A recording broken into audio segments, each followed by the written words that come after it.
Hello friends, welcome to ಸ್ಪರ್ಧಾ champion. Friends, ಈ ವಿಡಿಯೋದಲ್ಲಿ ನಾನು ಮಾರ್ಚ್ 21ರ ಇಂಪಾರ್ಟೆಂಟ್ ಕರೆಂಟ್ ಅಫೇರ್ಸ್ ಬಗ್ಗೆ ಡಿಸ್ಕಷನ್ ಮಾಡ್ತೀನಿ. ನೀವೇನಾದ್ರೂ ಫಸ್ಟ್ ಟೈಮ್ ನಮ್ಮ ಚಾನಲ್ನ ವಿಸಿಟ್ ಮಾಡ್ತಿದ್ರೆ ನಮ್ಮ ಚಾನಲ್ನ ಸಬ್ಸ್ಕ್ರೈಬ್ ಮಾಡ್ಕೊಳ್ಳಿ. ಹಾಗೆ ಕೆಳಗೆ ಕಾಣಿಸ್ತಿರೋ ಬೆಲ್ ಐಕನ್ ಮೇಲೆ ಕ್ಲಿಕ್ ಮಾಡಿ. ಇದರಿಂದ ನಮ್ಮ ಎಲ್ಲ ವಿಡಿಯೋಗಳ ನೋಟಿಫಿಕೇಶನ್ ಸಿಗುತ್ತೆ. Kuldeep Singh has recently been appointed as the new Director General of which body? Kuldeep Singh ಇತ್ತೀಚೆಗೆ ಯಾವ ಸಂಸ್ಥೆಯ ನೂತನ ಮಹಾನಿರ್ದೇಶಕರಾಗಿ ನೇಮಕಗೊಂಡಿದ್ದಾರೆ? Correct answer option D, CRPF. ಕ್ಯಾಬಿನೆಟ್ನ ನೇಮಕಾತಿ ಸಮಿತಿಯ ಹಿರಿಯ ಐಪಿಎಸ್ ಅಧಿಕಾರಿ ಕುಲ್ದೀಪ್ ಸಿಂಗ್ ಅವರನ್ನು ಕೇಂದ್ರ ಮೀಸಲು ಪೊಲೀಸ್ ಪಡೆಯ ಅಥವಾ ಸಿಆರ್ಪಿಎಫ್ನ ಮಹಾನಿರ್ದೇಶಕರಾಗಿ ನೇಮಕ ಮಾಡಲಾಗಿದೆ. ಪಶ್ಚಿಮ ಬಂಗಾಳದ ಕೇಡರ್ನ 1986ರ ಬ್ಯಾಚ್ನ ಐಪಿಎಸ್ ಅಧಿಕಾರಿ ಸಿಂಗ್ ಪ್ರಸ್ತುತ ಸಿಆರ್ಪಿಎಫ್ನ ವಿಶೇಷ ಡಿಜಿ ಆಗಿದ್ದಾರೆ. Which country is developing the largest floating solar farm of the world to curb climate change? ಹವಾಮಾನ ಬದಲಾವಣೆಯನ್ನು ತಡೆಯಲು ವಿಶ್ವದ ಅತಿದೊಡ್ಡ ಫ್ಲೋಟಿಂಗ್ ಸೋಲಾರ್ ಫಾರ್ಮ್ ಅನ್ನು ಯಾವ ದೇಶ ಅಭಿವೃದ್ಧಿಪಡಿಸುತ್ತಿದೆ? ಫ್ರೆಂಡ್ಸ್, ಇದಕ್ಕೆ correct answer option D, Singapore. ಹವಾಮಾನ ಬದಲಾವಣೆಯನ್ನು ನಿಭಾಯಿಸುವ ಉದ್ದೇಶದಿಂದ ಸಿಂಗಾಪುರ ವಿಶ್ವದ ಅತಿದೊಡ್ಡ ತೇಲುವ ಸೌರ ಫಾರ್ಮ್ ಅನ್ನು ನಿರ್ಮಿಸುತ್ತಿದೆ. ಸಿಂಗಾಪುರ ಸಾರ್ವಜನಿಕ ಉಪಯುಕ್ತತೆಗಳ ಮಂಡಳಿಯ ಸಹಯೋಗದೊಂದಿಗೆ 60 ಮೆಗಾವ್ಯಾಟ್ ಗರಿಷ್ಠ ತೇಲುವ ಸೌರಮಂಡಲವನ್ನು ಸೆಮ್ಕಾರ್ಪ್ ಇಂಡಸ್ಟ್ರೀಸ್ ತೆಂಗೆ ಜಲಾಶಯದಲ್ಲಿ ನಿರ್ಮಿಸುತ್ತಿದೆ. ಈ ಸಿಸ್ಟಮ್ ಡಿಜಿಟಲ್ ಮಾನಿಟರಿಂಗ್ ಪ್ಲಾಟ್ಫಾರ್ಮ್ನೊಂದಿಗೆ ಬರುತ್ತದೆ. ಅದು ಸಿಬ್ಬಂದಿಗೆ ದೂರದಿಂದಲೇ ಕಣ್ಣಿಡಲು ಅನುವು ಮಾಡಿಕೊಡುತ್ತದೆ. ಹಾಗೆ ಪೂರ್ಣಗೊಂಡ ನಂತರ 1,22,000 ಫಲಕಗಳ ಸೌರ ಫಾರ್ಮ್ ಆಗ್ನೇಯ ಏಷ್ಯಾದಲ್ಲಿ 45 ಫುಟ್ಬಾಲ್ ಪಿಚ್ಗಳ ಗಾತ್ರವನ್ನು ಹೊಂದಿರುವಷ್ಟು ದೊಡ್ಡದಾಗಿದೆ. Who has been appointed as the new Director General of the International Solar Alliance upon the superannuation of Upendra Tripathi? Upendra Tripathi ಮೇಲ್ವಿಚಾರಣೆಯ ಮೇಲೆ ಅಂತಾರಾಷ್ಟ್ರೀಯ ಸೌರ ಒಕ್ಕೂಟದ ಹೊಸ ಮಹಾನಿರ್ದೇಶಕರಾಗಿ ಯಾರನ್ನು ನೇಮಿಸಲಾಗಿದೆ? Correct answer option A, Ajay Mathur. Doctor Ajay Mathur ಅವರು ಮಾರ್ಚ್ 15, 2021ರಿಂದ ಅನ್ವಯವಾಗುವಂತೆ ಅಂತಾರಾಷ್ಟ್ರೀಯ ಸೌರ ಒಕ್ಕೂಟ ಮಹಾನಿರ್ದೇಶಕರಾಗಿ ಅಧಿಕಾರ ವಹಿಸಿಕೊಂಡಿದ್ದಾರೆ. 4 ವರ್ಷಗಳ ಅವಧಿಗೆ ನೇಮಕ ಮಾಡಲಾಗಿದ್ದು ಅದನ್ನು ಹೆಚ್ಚುವರಿಯಾಗಿ ನವೀಕರಿಸಬಹುದಾಗಿದೆ. 2017ರಿಂದ ಡೈರೆಕ್ಟರ್ ಜನರಲ್ ಆಗಿ ಸೇವೆ ಸಲ್ಲಿಸಿದ ನಂತರ ಮಾರ್ಚ್ 15ರಂದು ತಮ್ಮ ಅಧಿಕಾರಾವಧಿಯನ್ನು ಪೂರ್ಣಗೊಳಿಸಿದ ಉಪೇಂದ್ರ ತ್ರಿಪಾಠಿ ಅವರ ಬದಲಿಗೆ ಡಾಕ್ಟರ್ ಅಜಯ್ ಮಾಥುರ್ ಅವರು ನೇಮಕಗೊಂಡಿದ್ದಾರೆ. When is the Ordnance Factories Day celebrated in India? ಭಾರತದಲ್ಲಿ ಆರ್ಡನೆನ್ಸ್ ಕಾರ್ಖಾನೆಗಳ ದಿನವನ್ನು ಯಾವಾಗ ಆಚರಿಸಲಾಗುತ್ತದೆ? ಫ್ರೆಂಡ್ಸ್, ಇದಕ್ಕೆ correct answer option C, March 18. ಭಾರತದಲ್ಲಿ ಪ್ರತಿ ವರ್ಷ ಮಾರ್ಚ್ 18ರಂದು ಆರ್ಡನೆನ್ಸ್ ಕಾರ್ಖಾನೆಗಳ ದಿನ ಆಚರಿಸಲಾಗುತ್ತದೆ. ಈ ದಿನವು ಕೋಲ್ಕತ್ತಾದ ಸಮೀಪದ ಕೋಸಿಫೋರ್ನಲ್ಲಿ ವಸಾಹತುಶಾಹಿ ಭಾರತದಲ್ಲಿ ಮೊದಲ ಆರ್ಡನೆನ್ಸ್ ಫ್ಯಾಕ್ಟರಿಯ ಸ್ಥಾಪನೆಯ ಸ್ಮರಣಾರ್ಥಕವಾಗಿ ಮಾರ್ಚ್ 15, 1802ರಂದು ಉತ್ಪಾದನೆಯನ್ನು ಪ್ರಾರಂಭಿಸಿತು. ಭಾರತೀಯ ಆರ್ಡನೆನ್ಸ್ ಕಾರ್ಖಾನೆಗಳು ರಕ್ಷಣಾ ಸಚಿವಾಲಯದ ಅಡಿಯಲ್ಲಿ ಕಾರ್ಯನಿರ್ವಹಿಸುತ್ತದೆ. ಬಂದೂಕು, ಪಿರಂಗಿ, ಮದ್ದುಗುಂಡುಗಳನ್ನು ಪ್ರದರ್ಶಿಸುವ ಮೂಲಕ ಈ ದಿನವನ್ನು ಆಚರಿಸಲಾಗುತ್ತದೆ. The Global Recycling Day observed every year on dash. ಜಾಗತಿಕ ಮರುಬಳಕೆ ದಿನವನ್ನು ಪ್ರತಿ ವರ್ಷ ಯಾವಾಗ ಆಚರಿಸಲಾಗುತ್ತದೆ? Correct answer option B, March 18. ಮರುಬಳಕೆಯ ಮಹತ್ವವನ್ನು ಗುರುತಿಸಲು ಪ್ರತಿ ವರ್ಷ ಮಾರ್ಚ್ 18ರಂದು ಜಾಗತಿಕ ಪುನರ್ಬಳಕೆ ದಿನವನ್ನು ಆಚರಿಸಲಾಗುತ್ತದೆ. 2021ರ ಥೀಮ್ ರೀಸೈಕ್ಲಿಂಗ್ ಹೀರೋಸ್ ಎಂಬುದು ನೈಸರ್ಗಿಕ ಸಂಪನ್ಮೂಲಗಳನ್ನು ಸಂರಕ್ಷಿಸುವಲ್ಲಿ ಮರುಬಳಕೆಯ ಪ್ರಾಮುಖ್ಯತೆಯನ್ನು ಪ್ರದರ್ಶಿಸುವ ಜನರು, ಸ್ಥಳಗಳು ಮತ್ತು ಚಟುವಟಿಕೆಗಳನ್ನು ಗುರುತಿಸುವುದಾಗಿದೆ. ಈ ದಿನವು ಲಂಡನ್ನ ಗ್ಲೋಬಲ್ ರೀಸೈಕ್ಲಿಂಗ್ ಫೌಂಡೇಶನ್ನ ಒಂದು ಉಪಕ್ರಮವಾಗಿದ್ದು ಮರುಬಳಕೆಯ ಪರಿಕಲ್ಪನೆ ಮತ್ತು ಅಭ್ಯಾಸವನ್ನು ಇದು ಉತ್ತೇಜಿಸುತ್ತದೆ. As per the latest trend in international arms transfers 2020, Reports of SIPRI, the arms and weapons imports of India fell by 33% in 2016 to 20. What is the rank of India as arms importer of the world during the same period? SIPRIನ ಇತ್ತೀಚಿನ ಅಂತಾರಾಷ್ಟ್ರೀಯ ಶಸ್ತ್ರಾಸ್ತ್ರ ವರ್ಗಾವಣೆ 2020 ವರದಿಯ ಪ್ರಕಾರ 2016ರಿಂದ 20ರಲ್ಲಿ ಭಾರತದ ಶಸ್ತ್ರಾಸ್ತ್ರ ಮತ್ತು ಶಸ್ತ್ರಾಸ್ತ್ರಗಳ ಆಮದು ಶೇಕಡ 33ರಷ್ಟು ಕುಸಿದಿದೆ. ಇದೇ ಅವಧಿಯಲ್ಲಿ ವಿಶ್ವದ ಶಸ್ತ್ರಾಸ್ತ್ರ ಆಮದುದಾರನಾಗಿ ಭಾರತದ ಸ್ಥಾನಮಾನವೇನು?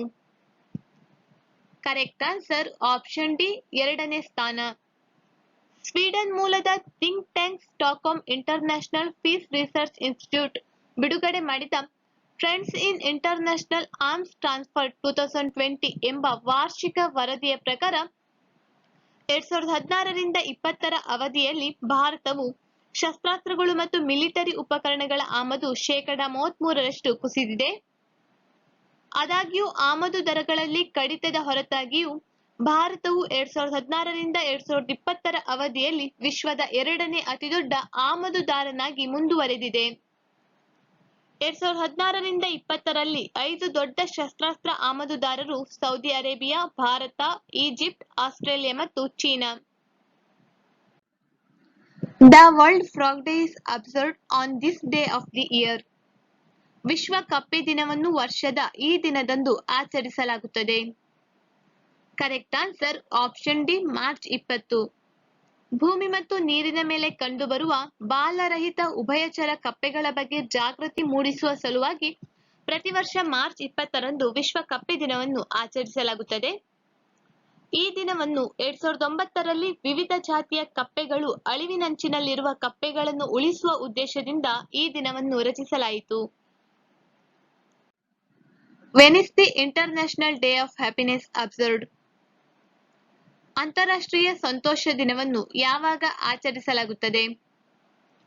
Correct answer option A, March 20. ವಿಶ್ವದಾದ್ಯಂತ ಮಾನವರಿಗೆ ಮೂಲಭೂತ ಮಾನವ ಹಕ್ಕು ಎಂದು ಪ್ರತಿಪಾದಿಸುವ ಸಲುವಾಗಿ ಪ್ರತಿ ವರ್ಷ ಮಾರ್ಚ್ 20ರಂದು ಅಂತಾರಾಷ್ಟ್ರೀಯ ಹ್ಯಾಪಿನೆಸ್ ದಿನವನ್ನು ಆಚರಿಸಲಾಗುತ್ತದೆ.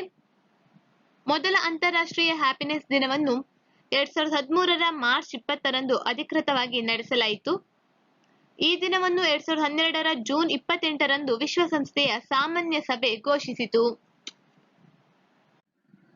How much amount of loan guarantee program has been announced jointly by USAID and DFC to finance investment by India small and medium enterprises in renewable energy solutions? ಭಾರತೀಯ ಸಣ್ಣ ಮತ್ತು ಮಧ್ಯಮ ಉದ್ಯಮಗಳು ನವೀಕರಿಸಬಹುದಾದ ಇಂಧನ ಪರಿಹಾರಗಳಲ್ಲಿ ಹೂಡಿಕೆ ಮಾಡಲು ಯುಎಸ್ಎಐ ಮತ್ತು ಡಿಎಫ್ಸಿ ಜಂಟಿಯಾಗಿ ಎಷ್ಟು ಮೊತ್ತದ ಸಾಲ ಖಾತರಿ ಯೋಜನೆಯನ್ನು ಪ್ರಕಟಿಸಿದೆ? Correct answer option C, $41 million. United States agency for international development ಮತ್ತು US international development finance corporation ಭಾರತೀಯ ಎಸ್ಎಂಇಗಳಿಂದ ನವೀಕರಿಸಬಹುದಾದ ಇಂಧನ ಪರಿಹಾರಗಳಲ್ಲಿ ಹೂಡಿಕೆಗಾಗಿ $41 ಮಿಲಿಯನ್ ಅಮೆರಿಕನ್ ಡಾಲರ್ ಸಾಲ ಖಾತರಿ ಯೋಜನೆಯನ್ನು ಘೋಷಿಸಿದೆ. The Ratle Hydroelectric Power Corporation is a joint venture company formed by Jammu and Kashmir administration with which company to implement the 850 to 850 megawatt Ratle Hydroelectric project.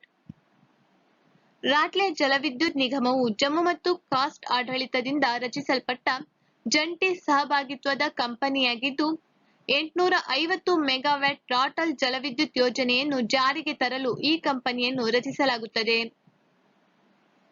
Correct answer option B, NHPC. Jammu ಮತ್ತು ಕಾಶ್ಮೀರ ಕೇಂದ್ರಾಡಳಿತ ಪ್ರದೇಶದ ಕಿಶ್ತವಾರ್ ಜಿಲ್ಲೆಯ ಚೇನಾಬ್ ನದಿಯ ಮೇಲೆ 850 megawatt rattle ಜಲವಿದ್ಯುತ್ ಯೋಜನೆಯನ್ನು ಅನುಷ್ಠಾನಗೊಳಿಸಲು ರಾಟ್ಲ್ hydro electric power corporation ಎಂಬ ಹೆಸರಿನಲ್ಲಿ ಜಂಟಿ ಸಹಭಾಗಿತ್ವ ಕಂಪನಿಯನ್ನು ಅಳವಡಿಸಲು ಜಮ್ಮು ಮತ್ತು ಕಾಶ್ಮೀರ ಆಡಳಿತವು ಅನುಮೋದನೆ ನೀಡಿದೆ. John Magufuli, who has passed away recently, was the former president of which country? ಇತ್ತೀಚೆಗೆ ನಿಧನರಾದ ಜಾನ್ ಮಾಗುಫುಲಿ ಅವರು ಯಾವ ದೇಶದ ಮಾಜಿ ರಾಷ್ಟ್ರಪತಿಯಾಗಿದ್ದರು? Correct answer option A Tanzania. ತಾಂಜಾನಿಯಾದ ಅಧ್ಯಕ್ಷ ಜಾನ್ ಮಾಗುಫುಲಿ ಅವರು ಹೃದಯ ಕಾಯಿಲೆಯ ಹಿನ್ನೆಲೆಯಲ್ಲಿ ನಿಧನರಾಗಿದ್ದಾರೆ. ಬುಲ್ಡೋಸರ್ ಎಂದು ಜನಪ್ರಿಯವಾಗಿ ಕರೆಯಲ್ಪಡುವ ಮಾಗುಫುಲಿ 2015 ರಿಂದ 2021 ಮರಣ ಹೊಂದಿದವರೆಗೆ ತಾಂಜಾನಿಯಾದ 5ನೇ ಅಧ್ಯಕ್ಷರಾಗಿ ಸೇವೆ ಸಲ್ಲಿಸಿದರು. Which day of the year is celebrated as the world sparrow day? ವರ್ಷದ ಯಾವ ದಿನವನ್ನು ವಿಶ್ವ ಗುಬ್ಬಚ್ಚಿ ದಿನವನ್ನಾಗಿ ಆಚರಿಸಲಾಗುತ್ತದೆ? Correct answer option B March 20. ಪ್ರತಿ ವರ್ಷ ಮಾರ್ಚ್ 20ರಂದು ವಿಶ್ವ ಗುಬ್ಬಚ್ಚಿ ದಿನವನ್ನು ಆಚರಿಸಲಾಗುತ್ತದೆ. ಹೌಸ್ ಸ್ಪ್ಯಾರೋ ಮತ್ತು ಇತರ ಸಾಮಾನ್ಯ ಪಕ್ಷಿಗಳ ಬಗ್ಗೆ ಜಾಗೃತಿ ಮೂಡಿಸಲು ಮತ್ತು ಅವುಗಳ ಜನಸಂಖ್ಯೆಗೆ ಅಪಾಯವನ್ನು ಉಂಟುಮಾಡುವ ಬಗ್ಗೆ ಜಾಗೃತಿ ಮೂಡಿಸಲು ಈ ದಿನವನ್ನು ಆಚರಿಸಲಾಗುತ್ತದೆ. ಹಾಗೆ ಮೊದಲ ವಿಶ್ವ ಗುಬ್ಬಚ್ಚಿ ದಿನವನ್ನು 2010ರಲ್ಲಿ ಆಚರಿಸಲಾಯಿತು. The world oral health day is marked annually on dash. ವಿಶ್ವ ಮೌಖಿಕ ಆರೋಗ್ಯ ದಿನವನ್ನು ವಾರ್ಷಿಕವಾಗಿ ಯಾವಾಗ ಗುರುತಿಸಲಾಗುತ್ತದೆ? Correct answer option C March 20. ಪ್ರತಿ ವರ್ಷ ಮಾರ್ಚ್ 20ರಂದು ವಿಶ್ವ ಆರೋಗ್ಯ ದಿನವನ್ನು ಆಚರಿಸಲಾಗುತ್ತದೆ. ಮುಂದಿನ 3 ವರ್ಷಗಳ ಥೀಮ್ ಏನೆಂದರೆ 2021 ರಿಂದ 2023ರವರೆಗೆ ನಿಮ್ಮ ಬಾಯಿಯ ಬಗ್ಗೆ ಹೆಮ್ಮೆ ಇರಲಿ. ಇದರ ಉದ್ದೇಶವನ್ನು ನೋಡುವುದಾದರೆ ಬಾಯಿಯ ಆರೋಗ್ಯದ ಸುತ್ತಲಿನ ಸಮಸ್ಯೆಗಳ ಬಗ್ಗೆ ಜಾಗತಿಕ ಜಾಗೃತಿಯನ್ನು ಮೂಡಿಸುವುದು ಮತ್ತು ಬಾಯಿಯ ನೈರ್ಮಲ್ಯದ ಪ್ರಾಮುಖ್ಯತೆಯನ್ನು ಹೆಚ್ಚಿಸುವುದು. ಇದರಿಂದಾಗಿ ಸರ್ಕಾರಗಳು, ಆರೋಗ್ಯ ಸಂಘಗಳು ಮತ್ತು ಸಾರ್ವಜನಿಕರು ಆರೋಗ್ಯಕರ ಬಾಯಿ ಮತ್ತು ಸುಖಕರ ಜೀವನವನ್ನು ಸಾಧಿಸಲು ಒಟ್ಟಾಗಿ ಕೆಲಸ ಮಾಡಬಹುದು. ನಿನ್ನೆ ಕೇಳಿದ ಪ್ರಶ್ನೆಗೆ ಉತ್ತರ. ಫಸ್ಟ್ ಕ್ವಶನ್, ನವಾಶೇವಾ ಬಂದರು ಭಾರತದ ಅತ್ಯಂತ ಜನನಿಬಿಡ ಕಂಟೇನರ್ ಬಂದರುಗಳಲ್ಲಿ ಒಂದಾಗಿದೆ. ಇದು ಯಾವ ನಗರದಲ್ಲಿದೆ? Correct answer option D Mumbai. Second question, Netaji Subhash Chandra Bose ಅಂತಾರಾಷ್ಟ್ರೀಯ ವಿಮಾನ ನಿಲ್ದಾಣ ಯಾವ ನಗರದಲ್ಲಿದೆ? Correct answer option B Kolkata. ಇಂದಿನ ಪ್ರಶ್ನೆ. ಫಸ್ಟ್ ಕ್ವಶನ್, ವಿಶ್ವ ಆರ್ಥಿಕ ದೃಷ್ಟಿಕೋನದ ವರದಿಯನ್ನು ಯಾವ ಸಂಸ್ಥೆಯಿಂದ ಬಿಡುಗಡೆ ಮಾಡಲಾಗಿದೆ? ಸೆಕೆಂಡ್ ಕ್ವಶನ್, ಅಗಾಟಿ ವಿಮಾನ ನಿಲ್ದಾಣವು ಭಾರತದ ಯಾವ ಭಾಗದಲ್ಲಿ ನೆಲೆಯಾಗಿದೆ?